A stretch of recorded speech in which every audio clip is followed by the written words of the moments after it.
বাঘের থাবায় হজম হয়ে গেল আফগানরা। আরো এক ম্যাচে জয় টাইগারদের, টানা 4 সিরিজ জিতল জাকেররা।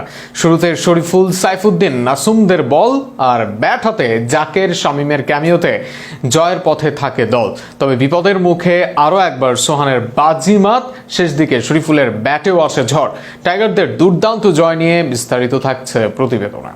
আরও এক সিরিজ জয়ের রেকর্ড করলো বাংলাদেশ। টানা 4 সিরিজের 4টিতেই জিতে নিল বাংলাদেশ টি-20 ক্রিকেট দল। আফগানিস্তানকে টানা তৃতীয় ম্যাচে হারালো তারা। এশিয়া কাপে জয়ের পর সিরিজের প্রথম 2 ম্যাচে জিতেই এক ম্যাচ হাতে রেখেই সিরিজ নিশ্চিত করলো জাকের আলী অনিকের দল। যদিও আজকে ব্যাট হাতে নেমে ভালোই শুরু করেছিল আফগানিস্তানের 2 ওপেনার। সাদেকুল্লাহ আতাল 19 বলে করেন 23 রান আর 37 বলে 38 রান করেন ইব্রাহিম জাদরান।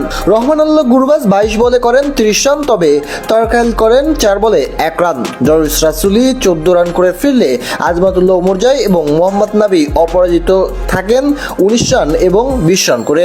ফলে 148 রানের টার্গেট দাঁড় করায় আফগানিস্তান। জবাবে ব্যাট করতে নেমে শুরুতে মোটেই ভালো করেনি বাংলাদেশ ক্রিকেট দল।